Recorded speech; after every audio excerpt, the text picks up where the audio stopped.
Umar itu pernah ketemu seorang laki-laki, sayang banget sama anak laki-lakinya. Dia punya anak laki-laki satu-satunya, dia sayang banget. Sampai nggak wajar sayangnya tuh luar biasa.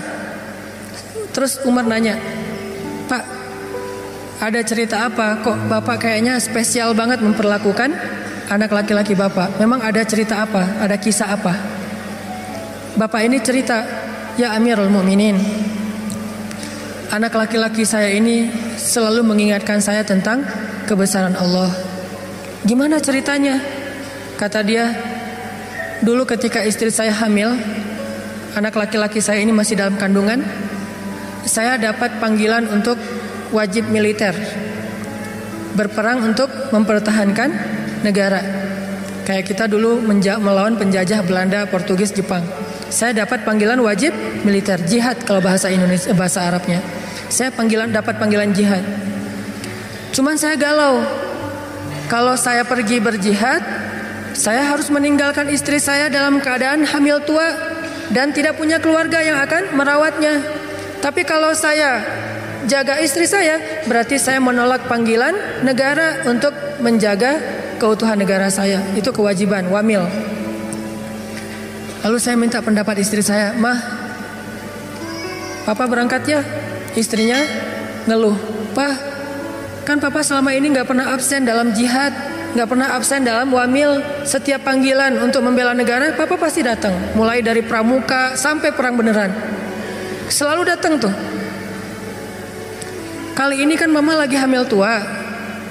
Sekali-kali minta izin kepada komandannya untuk jaga Mama. Mama gak punya siapa-siapa di rumah, keluarga kita gak punya. Mungkin merantau kali ya. Satu-satunya pekerjaan kita cuma jualan warung Padang misalnya." Gak lucu.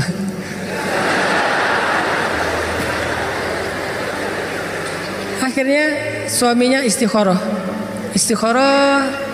Ternyata istikharah itu gak bisa sekali teman-teman. Kalau pengen muncul sebuah kemantapan hati, istikharah itu harus berkali-kali. Istikharah pertama belum jelas. Galau mau milih yang mana di antara dua calon. Istikharah pertama masih kabur nih, dua-duanya nggak ada mantap di hati. Istikharah kedua, ketiga terus aja nggak mantap. Kenapa ya? Oh ternyata dua-duanya udah nikah, jadi emang nggak mantap. Salah istikharahnya nih. Istikharah. Setelah istikharah sekian lama, akhirnya mantap. Dia harus berangkat meninggalkan istrinya. Dia bilang ke istrinya, "Mah, sepertinya Papa harus berangkat." Istrinya nangis-nangis. Sebelum berangkat dia pegang perut istrinya. Dia berdoa, "Ya Allah, saya titipkan bayi saya di dalam kandungan istri saya ini kepada Engkau. Engkau sebaik-baik penjaga." Dengan mantap dia. Di hatinya tuh yakin banget, "Ya Allah, saya titipkan bayi saya ini kepadamu. Engkau sebaik-baik penjaga." Mantap di hatinya. Berangkat. Gak lama setelah dia berangkat, dia dengar kabar istrinya meninggal dunia. Sebelum sempat melahirkan, meninggal dunia. Dikuburkan. Dia pun pulang, minta izin dari komandannya pulang dan mencari kuburan istrinya. Ketika dia datang ke kuburan istrinya, dia ngelihat kuburan istrinya itu ngeluarin asap. Ini cerita dalam kisah-kisah tentang Umar bin Khattab. Banyak banget cerita tentang Umar. Kuburan istrinya itu ngeluarin asap, kayak orang lagi di azab kubur gitu. Akhirnya dia nanya kepada tetangga, "Apakah istri saya berzina ketika saya tinggalkan?" Kata orang-orang, "Tidak, kami tahu istrimu itu perempuan yang sangat menjaga kehormatan." "Oh alhamdulillah." "Atau apakah istri saya berhutang dan belum membayar hutang secara zalim?" Kata tetangga, "Tidak, kalaupun ada sudah kami ikhlaskan." "Oh alhamdulillah." "Apakah istri saya pernah syirik ketika saya tinggalkan?" Kata tetangga, "Tidak, dia perempuan yang sangat solehah, perempuan yang sangat menjaga hubungannya dengan Allah. Nggak mungkin dia melakukan kemusyrikan." Akhirnya suaminya penasaran, kalau dia tidak punya dosa-dosa besar, terus kenapa kuburannya keluar asap? Seolah-olah dia lagi disiksa di dalam kubur. Karena penasaran, kepo, akhirnya kuburnya di stalking. Digali maksudnya, kuburannya digali, pengen tahu apa yang terjadi di dalam.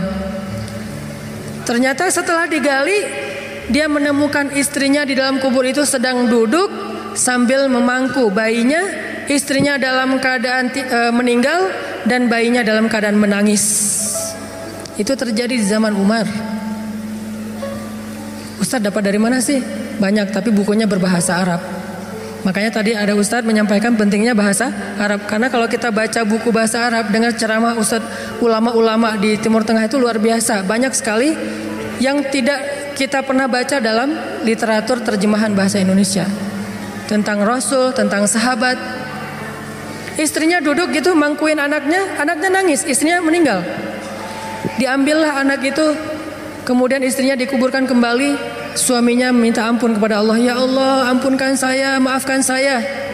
Saya sudah zalim kepadamu, kata suaminya. Orang-orang nanya, ya rajul, wahai laki-laki, gimana kamu mengatakan zalim kepada Allah? Apa yang kamu lakukan sehingga kamu menganggap sudah zalim kepada Allah? Kata dia, ya ketika saya pergi meninggalkan rumah, saya mengusap perut istri saya katakan, ya Allah, saya titipkan bayi saya kepadamu, engkau sebaik-baik penjaga. Saya enggak katakan bayi dan ibunya, tapi saya katakan bayinya saja.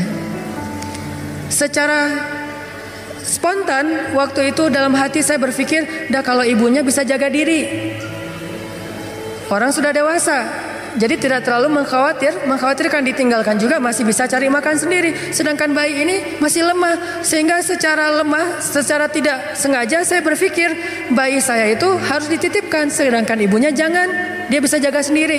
Ternyata saya tidak sempurna berbaik sangka kepada Allah, sehingga Allah menyelamatkan yang dititipkan dan membiarkan yang tidak dititipkan kepada Allah. Aku tergantung prasangka hambaku kepadaku.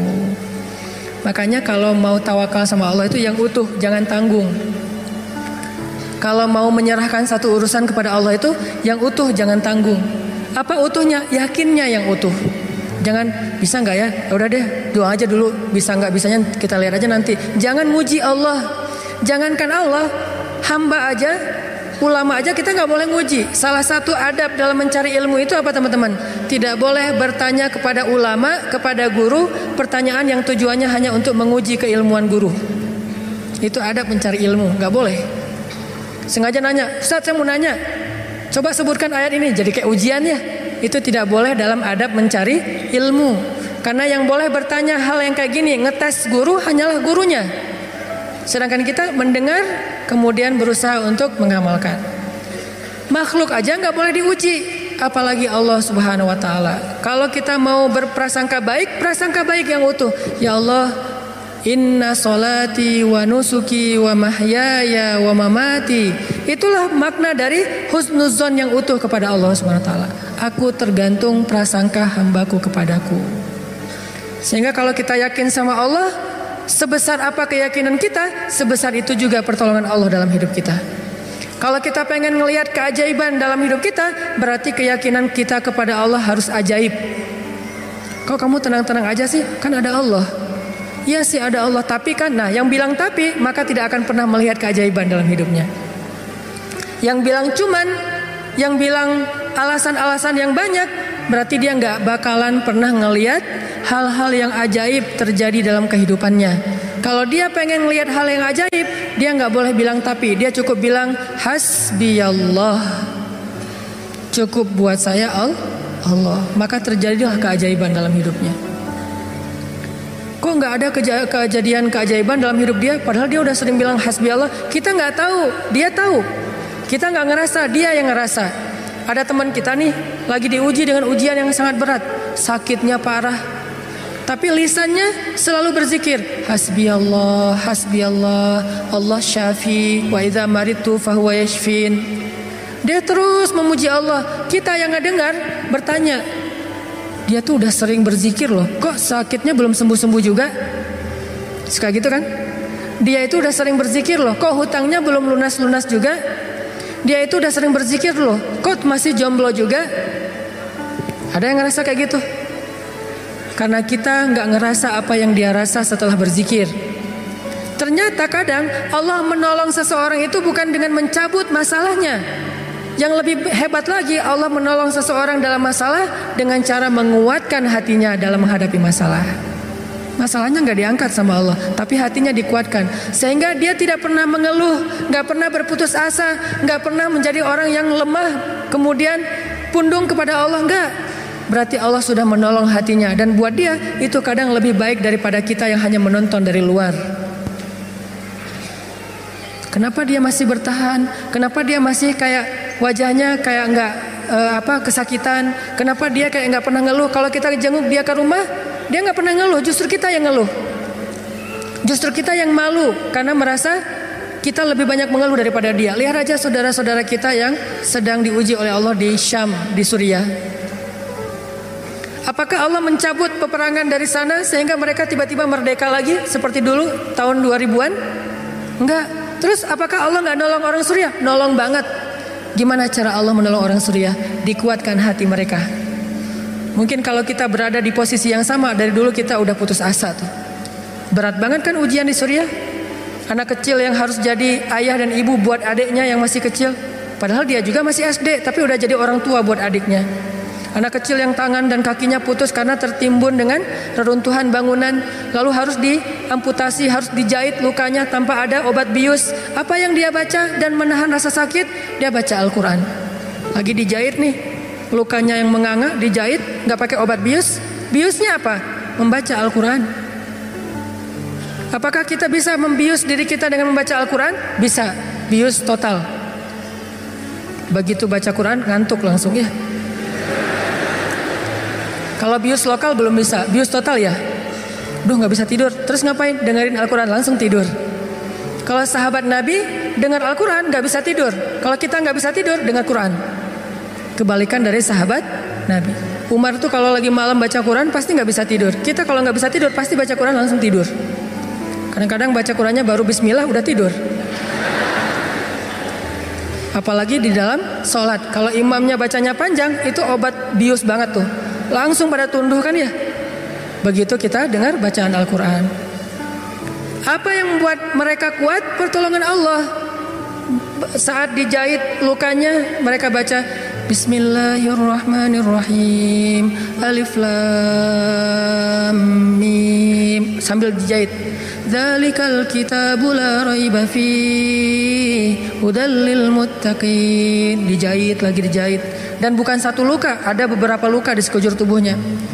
Alladzina yu'minuna bil ghaibi wa yuqimunas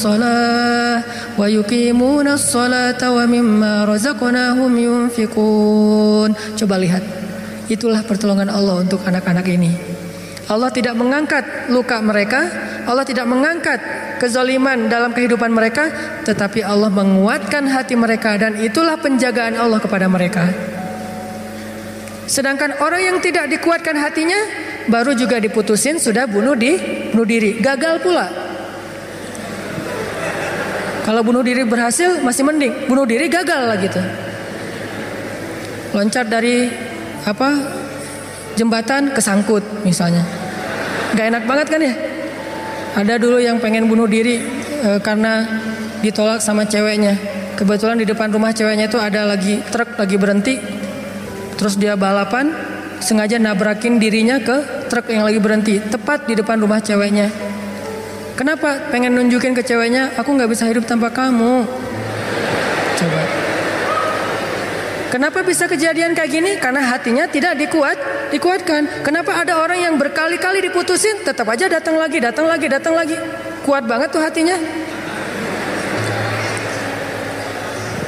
Berkali-kali diputusin, datang lagi. Bukan datang ke yang lain, datang ke yang sama. Sampai orang yang putusinnya, yang putus asa memutuskan, akhirnya menerima.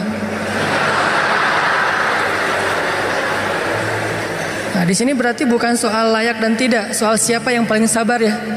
Kan kata Umar bin Khattab, rahasia kemenangan dalam satu pertarungan, ini yang ngomong jawaranya ya, Umar bukan saya.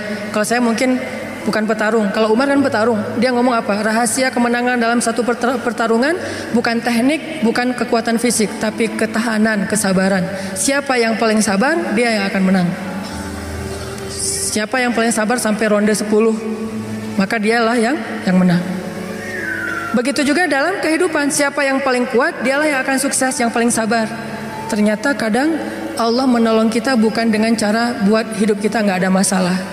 Justru kadang masalah itu kuliah buat kita. Masalah itu nyantri buat kita. Masalah itu kursus buat kita, biar kita mengerti kebaikan. Mengerti artinya menjadi orang yang tangguh. Tapi Allah kuatkan hati kita, sehingga kita berbaik sangka. Ihfazillah yahfazka. Jaga Allah, Allah jaga kamu. Berbaik sangka kepada Allah. Misalnya lagi ada musibah, oh kayaknya Allah mau ganti yang lebih baik nih. Kayak gitu. Ada musibah langsung berbaik sangka, Allah mau ganti yang lebih baik. Istri saya tuh salah satunya, dan beliau aktivis mengurus pasien-pasien kanker yang kurang mampu di Bandung. Jadi kita punya namanya Rumah Teduh, menampung ada sekitar 6 rumah, menampung lebih dari 70 pasien, termasuk ada yang dari Garut, dari Tasik, dari pelosok-pelosok, bahkan ada yang dari Garut bagian selatan yang kemarin sempat kita anterin, udah meninggal pakai ambulan. Dari Bandung ke rumahnya itu 12 jam. Karena pertama udah sampai di jalan raya harus digotong, nggak bisa naik mobil ke atas ke bukit gitu.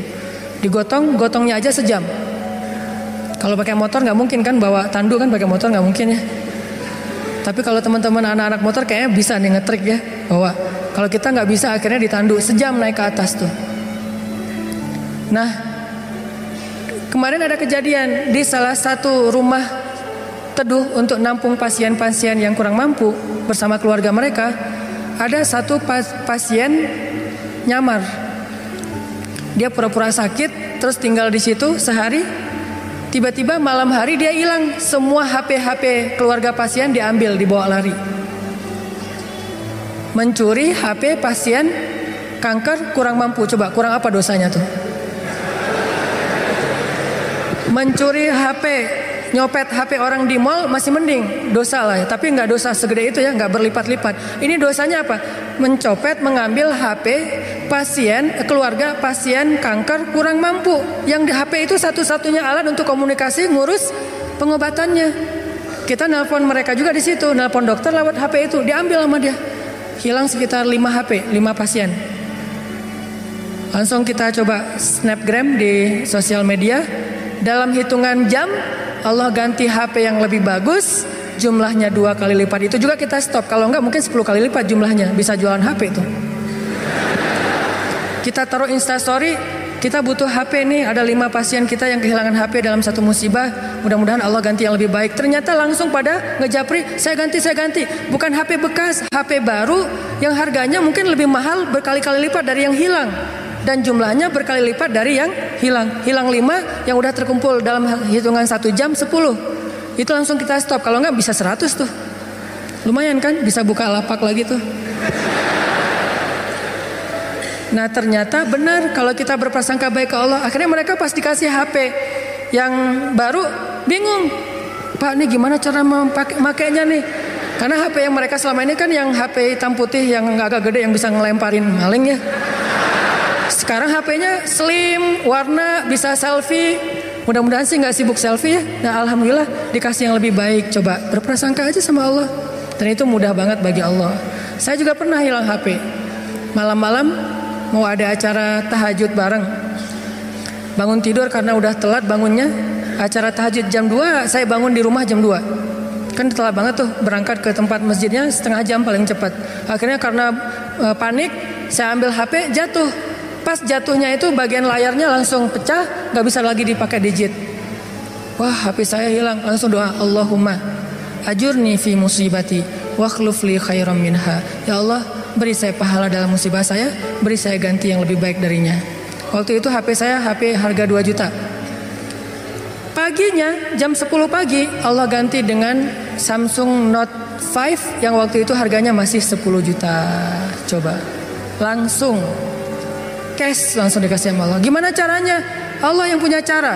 Dan kita nggak harus tahu caranya, karena ayatnya juga wa yarzuqhu min haitsu la yahtasib, dari jalan yang Allah yang kalian tuh nggak pernah duga. Prasangka baik sama Allah. Ditolak, oh berarti akan diberikan yang lebih baik dari ini.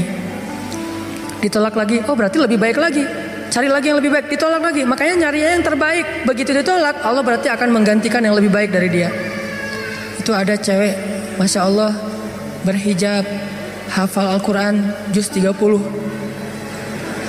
lancar. Ini kayaknya tipe saya banget nih. Jadi saya gak perlu repot-repot ngajarin Al-Quran ke anak saya, udah ada mamanya.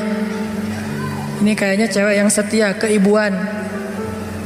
Kayaknya dia gak senang keluar, lebih senang di rumah. Pas banget dengan tipe kita misalnya. Ternyata pas datang ditolak, maaf saya udah tunangan.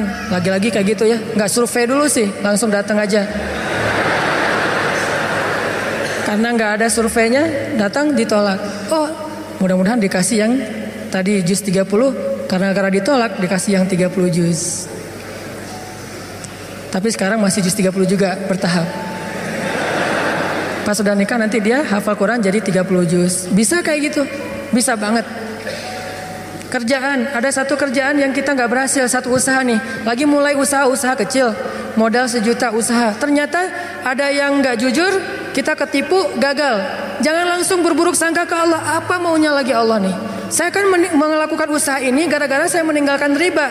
Masa saya meninggalkan riba tapi malah makin sulit? Kayaknya Allah gak rela ya. Saya mau hijrah. Ya udah deh saya balik lagi. Malah saya juga sama Allah. Kayak gitu kan?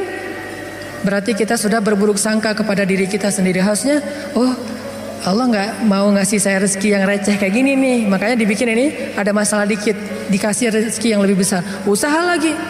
Dari mana? Kan udah habis modalnya. Bukankah Allah maha kaya? Bukankah Allah alam yajidka yatiman fa'awa wa wajadaka dhallan fahada wa wajadaka ailan fa'aghna? Tinggal kita yakin aja dan berbaik sangka kepada Allah. Makin yakin dan makin berbaik sangka, makin Allah nunjukin hal-hal yang ajaib dalam hidup kita. Saya sering cerita, pasti teman-teman mungkin sebagian pernah dengar di YouTube. Gimana saya ngebuktiin kebesaran Allah dengan sedikit mengambil resiko gambling, yaitu berangkat ke luar negeri gak punya modal sama sekali, gak bawa duit 1 rupiah pun gak bawa, berangkat ke luar negeri. Terus apa keyakinan saya? Baik sangka kepada Allahnya. Saya cuma berbaik sangka waktu itu Allah di Indonesia sama Allah di Mesir itu sama. Beda gak Allah di Indonesia dengan di Mesir? Sama kan ya? Terus yang ngasih makan kita di Indonesia Allah, berarti yang ngasih makan kita di Mesir Allah juga. Ya udah, berarti nggak ada masalah. Orang yang ngasih makannya sama, kecuali yang ngasih makannya beda. Di Indonesia yang ngasih makan ayah, berarti di Mesir harus cari ayah mertua. Ayah bukan pemberi makan, tetapi ayah yang dengan lewat dialah Allah memberi kita makan. Tapi punya cara yang lain, Allah lah pemberi makan. Akhirnya saya berangkat. Allah di Indonesia dengan Allah di Mesir sama. Apakah Allah akan mengecewakan hambanya yang berbaik sangka? Enggak. Ternyata terbukti banget teman-teman. Saya malah merasa sangat diperlakukan dengan istimewa oleh Allah sepanjang perjalanan sampai pulang lagi ke Indonesia. Enggak kelaparan sama sekali. Ikhtiar. Cuman kadang kita ikhtiar habis-habisan. Kalau Allah mengatakan tidak, ya tetap aja gak bisa. Ada juga orang yang ikhtiarnya biasa-biasa aja, Allah bilang ya, dapatnya lebih dari apa yang dia ikhtiarkan. Saya jual bakso, jual doang, yang masak teman, karena saya gak bisa masak. Saya bilang ke teman, lo masakin bakso, nanti biar gua yang jual. Nanti bagi 2, lo 30%, saya 70%. Oh ya boleh, dia masak, terus saya jualan bakso ke warga Indonesia yang ada di Mesir, plus warga Malaysia, karena Malaysia lebih banyak daripada Indonesia. Indonesia sekitar 3.000, Malaysia sekitar Indonesia sekitar 6.000, Malaysia sekitar 12.000, 2 kali lipat jumlah mahasiswa Malaysia. Jualan. Lagian kalau orang Malaysia mungkin karena nggak terbiasa makan bakso, nggak bisa ngebedain bakso enak dan nggak enak ya, jadi lebih aman nih. Jangan jual bakso ke orang Bandung, ketahuan banget nggak enaknya. Karena orang Jawa Barat kan banyak jual bakso tuh. Oh ini gak kayak bakso di tempat saya, jual bakso ke mereka. Dan saya ngasih jumlah pentol baksonya tergantung mood. Kalau orangnya kayaknya nyaman nih, enakan nih, kasih banyak. Kalau orangnya nyebelin, kasih aja 2, cukup lah. Datang wajahnya cemberut gitu, mau apa? Beli bakso. Oh ya 2, kasih aja. Terus temennya, Mas, iya, mau apa? Mau beli bakso? Boleh? Oh boleh. Oh, kasih 10. Akhirnya pas makan berdua ngelihat sebelah, kok beda? Beda amalan. Rugi kah? Nggak rugi, untung juga gede. Bakso, catering, jual dolar keliling. Terus pokoknya ada adik-adik kelas baru datang langsung dipalakin. Dolarnya sini. Langsung kasih dengan pon Mesir. Dolar. Dalam sehari bisa dapat 1.000 dolar, lumayan. Sampai akhirnya setelah saya berangkat ke Mesir, justru nafkah keluarga saya lebih lancar daripada saya di Indonesia. Buktinya apa? Adik-adik itu sekolah saya biayain, kirim dari Mesir. Dari mulai dia SD, SMP, SMA dibiayain. Terus ibu nanya, saya nanya ke ibu, "Mak, kan di Aceh, Mak butuh apa di rumah? Kalau abang ada duit lebih, Mak pengen beli kulkas." Karena seumur-umur saya, kita belum pernah punya kulkas sendiri. Rumah juga ngontrak. Kalau Ramadan itu ngambil es dari rumah tetangga. Nah ini mau Ramadan nih, pengen punya kulkas sendiri. Oh boleh Mak, berapa aja lah. Yang 5 juta juga gak apa-apa kata Mak. Kemahalan. Akhirnya saya kirim 1,5 juta beli kulkas yang 1 pintu, yang kecil. Bahagia. "Mak butuh apa lagi?" "Ya nih adik-adik baju lebaran belum dibeli." Kirim baju lebaran. "Mak butuh apa lagi?" "Ini uang kontrakan bulan ini belum bayar." Kirim. Ternyata benar, kalau kita berbaik sangka ke Allah sekali, Allah akan ngebalasnya minimal 10 kali. Sampai menikah di sana, punya anak di sana, pulang ke Indonesia. Saya sering gambling dengan cara berbaik sangka kepada Allah. Tapi jangan gambling sesuatu yang Allah gak janjikan ya. Saya berbaik sangka ke Allah, berdiri aja di rel kereta, pasti gak akan ditabrak lah.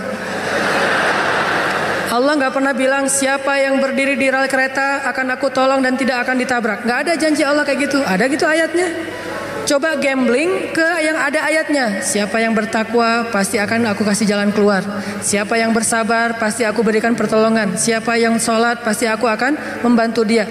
Yang Allah udah janjiin, maka gamblinglah dengan hal itu. Ambillah resiko dengan janji-janji itu. Tapi kalau Allah gak ngejanjiin apa-apa, jangan ambil resiko. Karena Allah juga gak punya perjanjian. Siapa yang loncat dari tower pasti akan selamat. Gak ada ayatnya, gak ada hadisnya. Siapa yang minum racun gak apa-apa, karena dia minum racunnya ikhlas. Gak ada minum racun ikhlas. Ini teman-teman, berbaik sangka kepada Allah, maka kita gak bakalan kecewa. Ada masalah apa aja, balikin lagi ke Allah. Oh ini kayaknya Allah pengen ngasih kebaikan. Yang baik-baik aja yang dipikirin tentang Allah. Begitu sekali kita berburuk sangka ke Allah, sekali itu kita telah memberikan kesempatan buat diri kita untuk celaka atau mendapatkan kerugian. Aku tergantung prasangka hambaku kepadaku.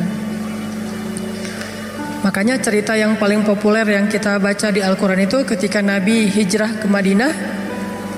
Apakah perjalanan hijrah Nabi mudah? Enggak. Jadi kalau kita ngerasa perjalanan hijrah kita itu enggak mudah, berarti kita juga ngerasain apa yang dirasakan Nabi Muhammad SAW. Bukan kita doang yang susah dalam hijrah, Nabi juga susah. Padahal Nabi lebih dekat ke Allah daripada kita. Yang mudah itu siapa? Umar. Itu hijrah yang paling mudah.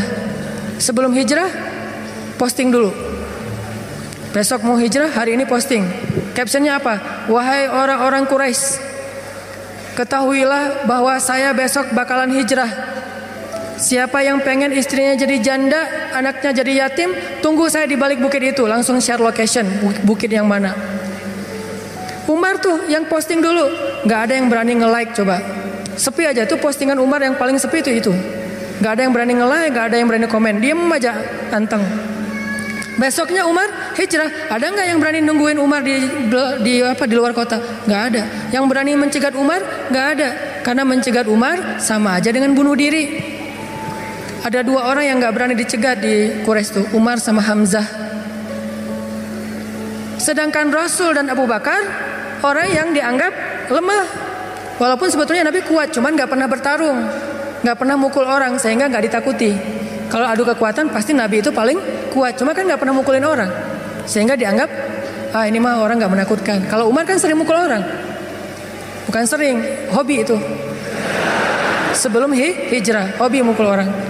Sama kayak Nabi Musa, hobi noel orang, noel aja mati. Lo apaan sih? Mati.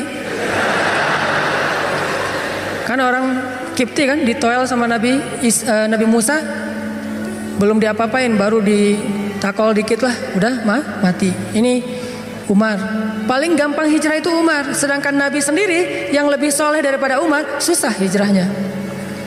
Harus sembunyi-sembunyi, harus diam-diam, harus ngambil arah yang berlawanan dari kota Madinah. Kota Madinah ke sebelah sini, Nabi malah perginya ke sebelah sini. Bukan mendekat, malah menjauh dari Madinah. Terus masuk ke dalam sebuah lubang, bukan goa, lubang. Lubang kecil namanya di atas Jabal Sur, sehingga disebut dengan Gua Sur. Sembunyi berdua sama Abu Bakar di situ nyumput. Ketahuan juga tuh takdir Allah. Kenapa Allah nggak buat orang-orang menjauh biar Abu Bakar dengan Rasulullah itu enak di dalam tempat itu, nggak ada yang ganggu. Sengaja Allah bikin skenarionya kayak gitu. Untuk apa? Untuk tunjukkan bahwa Allah Maha Kuasa. Buat orang yang beriman itu nggak ngaruh. Mau kayak gimana juga sulitnya nggak ngaruh. Yang penting Allah ridho. Itu aja yang penting. Yang penting Allah bersama kita. Cuma itu yang penting. Sehingga akhirnya ketika orang-orang berada tepat di mulut gua, itu jarak Nabi sama musuhnya itu cuma hitungan jengkal loh. Setengah lutut mereka, setengah kaki mereka itu udah kelihatan sama Nabi kayak gini nih. Tepat di depan Nabi. Sampai Abu Bakar berbisik ke Rasulullah, "Ya Rasulullah, kalau mereka ngelihat ke bawah, pasti mereka akan menemukan kita. Gimana nih? Gimana nih?" Abu Bakar yang khawatir. Abu Bakar yang takut, bukan takut dan khawatir terhadap keselamatan dirinya, tapi khawatir terhadap keselamatan kekasihnya Rasulullah SAW. Saking sayangnya Abu Bakar kepada Rasul. "Ya Rasulullah, gimana nih? Gimana nih?" Apa kata Rasulullah? "Ya Abu Bakar." Lembut Nabi ngomongnya. "Ya Abu Bakar, ma dhannuka bisnain? Allahu salisuhuma." Ya Abu Bakar, kenapa kamu mikir kita berdua doang? Bukankah Allah yang ketiga? Jadi kalau kita merasa sendiri, kenapa kita berpikir kita sendiri? Bukankah Allah yang kedua?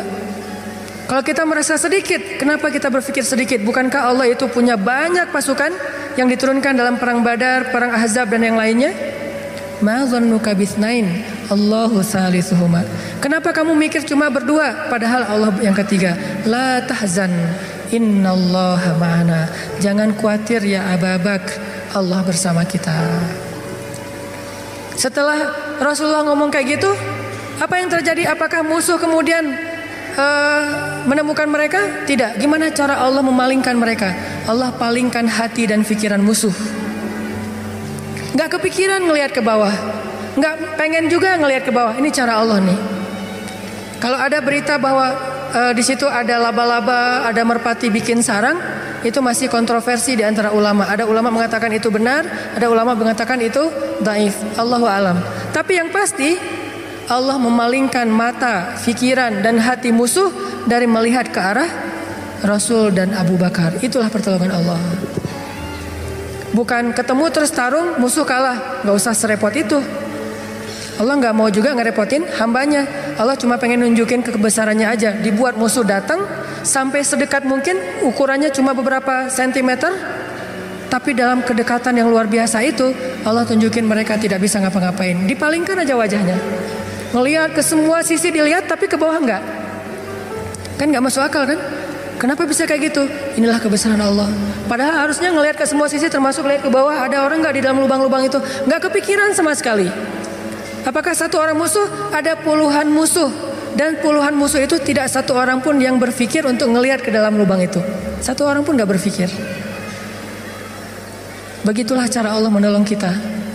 Allah bisa buat semua hati sayang kepada kita, sehingga Allah angkat derajat kita. Allah mengangkat derajat seseorang, merendahkan yang lain. Tiba-tiba semuanya jadi simpatik sama kita, respect sama kita. Mudah banget buat Allah. Dan kita melihat itu dalam banyak kejadian dalam kehidupan kita. Ada orang yang tiba-tiba muncul, ada orang yang tiba-tiba tenggelam, dan itu cara Allah. Ada yang orang tiba-tiba Allah buat dia terkenal, tiba-tiba orang dihindarkan dari semua orang, tinggal sendiri. Itu sangat mudah buat Allah. Makanya berbaik sangkalah kepada Allah dalam semua urusan. Sehingga ketika kita berbaik sangka kepada Allah, Allah akan memperlakukan kita seperti apa yang kita persangkakan. Jaga Allah, Allah jaga kita. Itu satu. Hari ini dua aja nih. Gimana maksud jaga Allah sehingga Allah jaga kita? Satu, berbaik sangka. Kedua, arti jaga Allah, Allah jaga kita ada di Al-Baqarah. Fadhkuruni azkurukum. Ingatlah Allah ketika kita senang, nanti Allah ingat kita ketika kita susah. Itu ayatnya.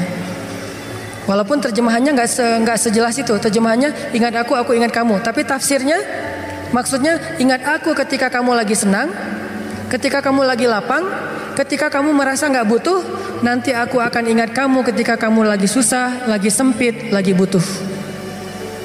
Fadhkuruni adzkurkum. Jangan cuma ingat Allah pas kita butuh, sehingga nanti Allah baru akan ingat kita di kebutuhan berikutnya. Karena Allah membalas perbuatan kita, bukan langsung waktu itu.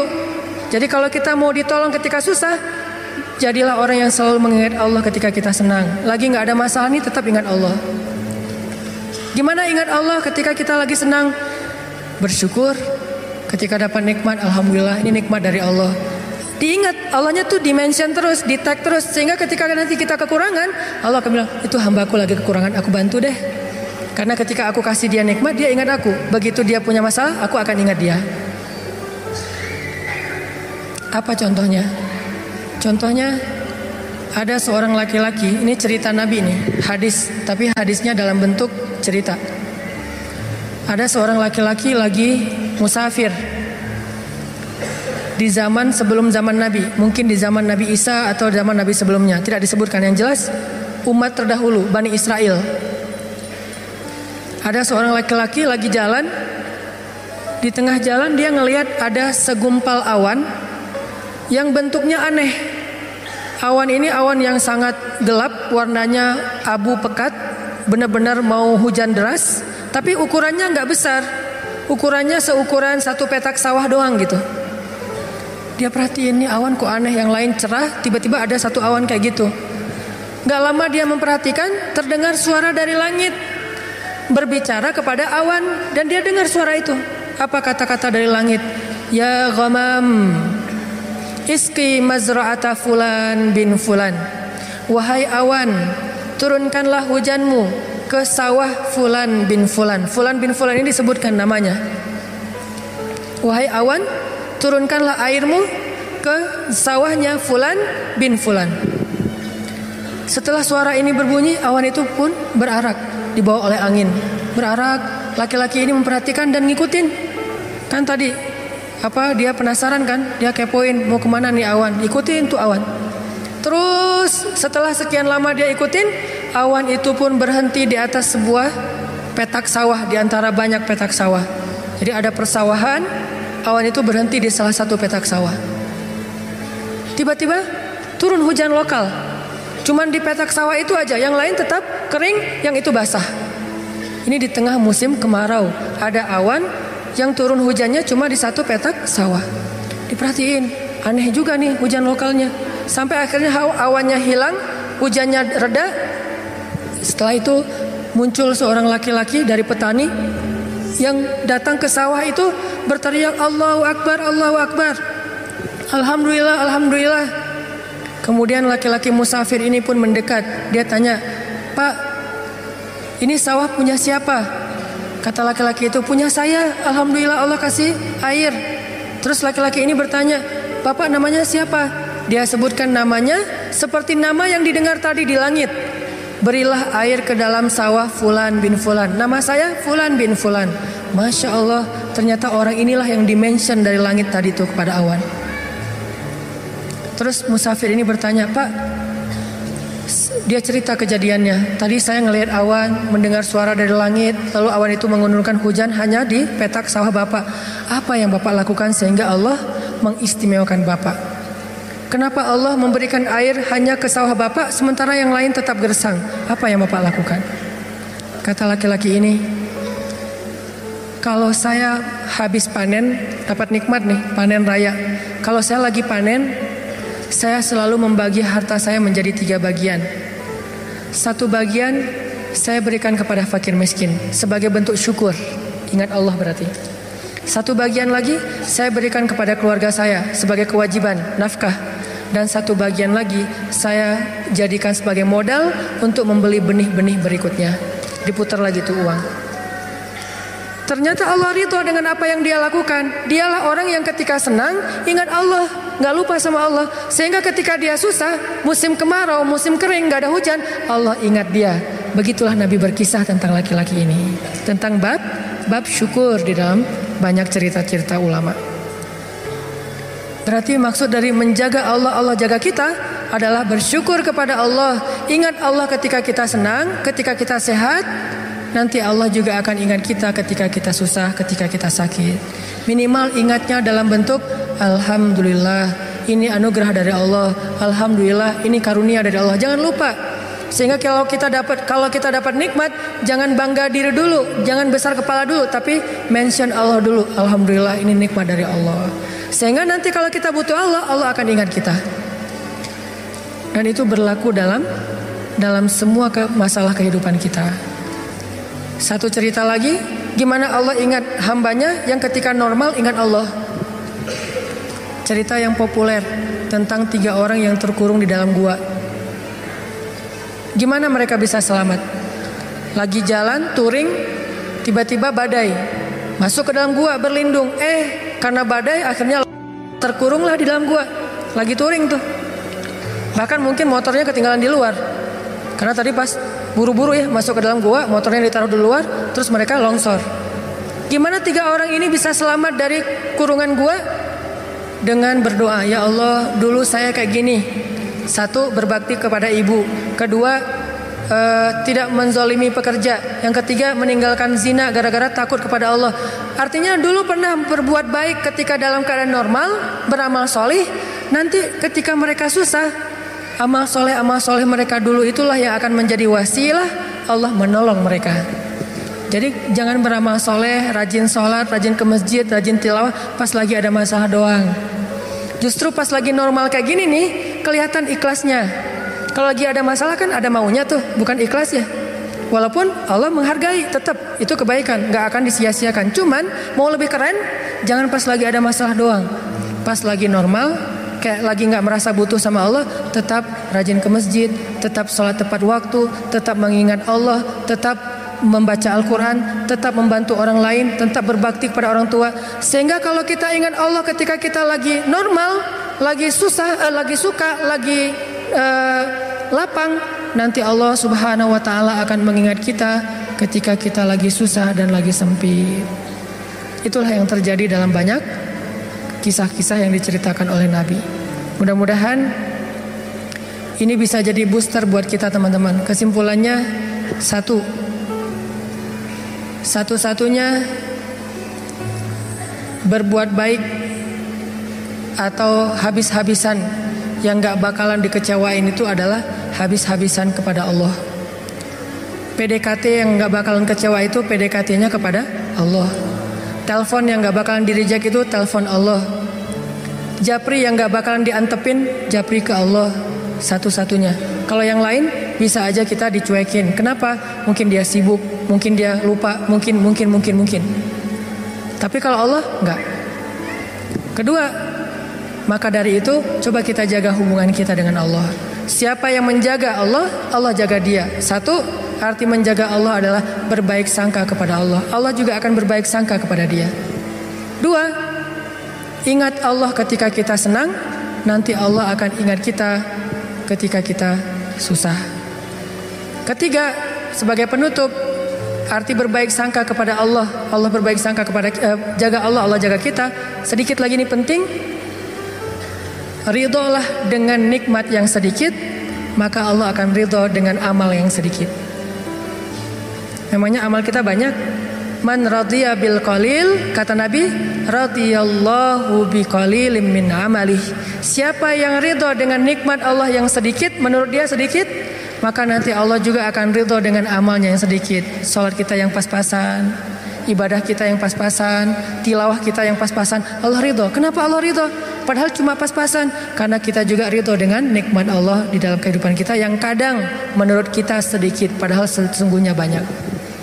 Mudah-mudahan ini jadi penyemangat buat kita untuk terus mendekat kepada Allah Subhanahu Wa Taala. Jangan kecewain Allah, maka Allah gak bakalan ngecewain kita.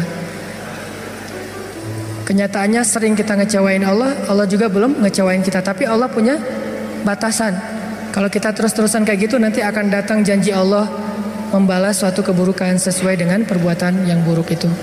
Auzubillahi min dzalik. Barakallahu li wa lakum. Wassalamualaikum warahmatullahi wabarakatuh.